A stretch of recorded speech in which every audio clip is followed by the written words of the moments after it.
കോഴിക്കോട് ജില്ല ആരംഭിക്കുന്നത് കേന്ദ്രഭരണ പ്രദേശമായ മാഹി അവസാനിക്കുന്നതോടുകൂടിയാണ്. മാഹിയിൽ നിന്ന് വടകരയിലേക്ക് 13 കിലോമീറ്റർ ദൂരമുണ്ട്. ഇപ്പോൾ വടകര ഒരു വലിയ നഗരമായി വികസിച്ചതുകൊണ്ട് വമ്പിച്ച ട്രാഫിക് ബ്ലോക്ക് ഈ നഗരത്തിലുണ്ട്. പുതിയ പരിഷ്കാരങ്ങളും പുതിയ കെട്ടിടങ്ങളും പുതിയ റെസ്റ്റോറൻറ്റുകളും ഉയർന്നു വരുന്നത് ഹൈവേയിൽ ബസ് സ്റ്റാൻഡിൻ്റെ അടുത്തായിട്ടാണ്. പുതിയ കോഫി ഷോപ്പുകളും സൂപ്പർ മാർക്കറ്റുകളും ഇവിടെ ഉണ്ടാക്കിക്കഴിഞ്ഞു. വടകരയിൽ നിന്ന് 6 കിലോമീറ്റർ കഴിയുമ്പോൾ സർഗാലയ ക്രാഫ്റ്റ് വില്ലേജ് കാണുവാൻ പറ്റും. 15 കോടി രൂപ ചെലവിൽ 60ഓളം സ്റ്റാളുകൾ ഇവിടെ ഉണ്ടാക്കിയിട്ടുണ്ട്. കൊല്ലത്തിലൊരു പ്രാവശ്യം ഡിസംബർ 20-ാം തീയതി മുതൽ ജനുവരി 5-ാം തീയതി വരെ സർഗാലയ അന്തർദേശീയ ആർട്സ് ആൻഡ് ക്രാഫ്റ്റ്സ് ഫെസ്റ്റിവൽ ഇവിടെ നടത്താറുണ്ട്. ആ സമയം ഉസ്ബെക്കിസ്ഥാൻ, കസാക്കിസ്ഥാൻ, താജിക്കിസ്ഥാൻ തുടങ്ങിയ രാജ്യങ്ങളിൽ നിന്നുള്ള കരകൗശല വ്യാപാരികൾ ഇവിടെ എത്തുകയും സ്റ്റാളുകൾ തുറക്കുകയും ചെയ്യാറുണ്ട്.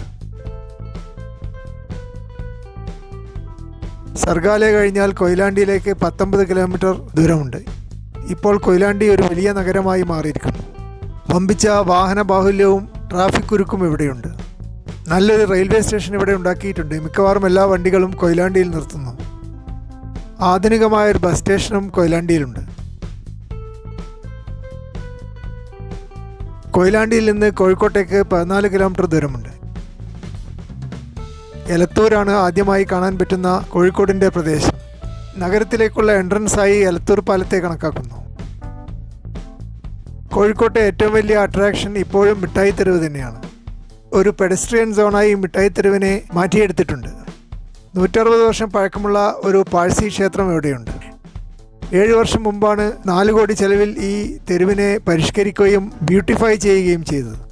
പണ്ട് SK പൊറ്റക്കാട് മിഠായി തെരുവിനെക്കുറിച്ച് ഒരു തെരുവിൻ്റെ കഥ എന്ന പേരിൽ ഒരു പുസ്തകം എഴുതിയിരുന്നു. അദ്ദേഹത്തിൻ്റെ ഒരു പ്രതിമ മിഠായി തെരുവിൻ്റെ തുടക്കത്തിൽ സ്ഥാപിച്ചിട്ടുണ്ട്. കോഴിക്കോട്ടെ ഏറ്റവും വലിയ തീർത്ഥാടന കേന്ദ്രമായി മടവൂർ മഖാം അറിയപ്പെടുന്നു.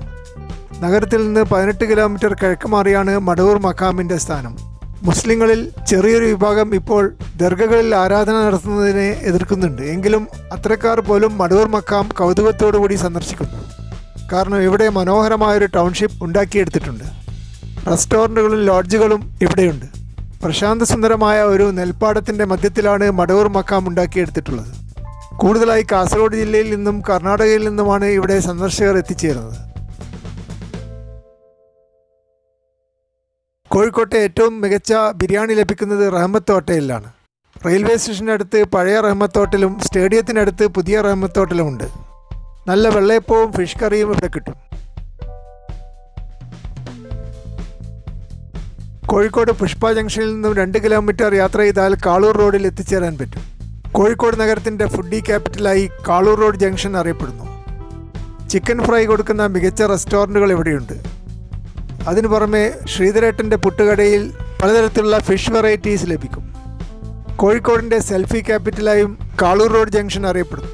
ശ്രീധരേട്ടൻ്റെ പുട്ടുകടയുടെ അടുത്ത് ഒരു പെഡസ്ട്രിയൻ ബ്രിഡ്ജുമുണ്ട്. ഇവിടെ നിന്നും കല്ലായിലേക്ക് മൂരിയാട് റോഡ് എന്ന പേരിൽ ഒരു ഷോർട്ട് കട്ടുണ്ട്. ഈ വഴിയിൽ മുഴുവൻ മനോഹരമായ മരക്കമ്പനികളും അതുപോലെ മരവുമായി ബന്ധപ്പെട്ട അനുബന്ധ വ്യവസായങ്ങളുമാണ്. കോഴിക്കോട് നഗരത്തിൻ്റെ തെക്ക് ഭാഗത്ത് 14 കിലോമീറ്റർ ദൂരെ ഫറൂഖ് ടൗൺഷിപ്പ് സ്ഥിതി ചെയ്യുന്നു.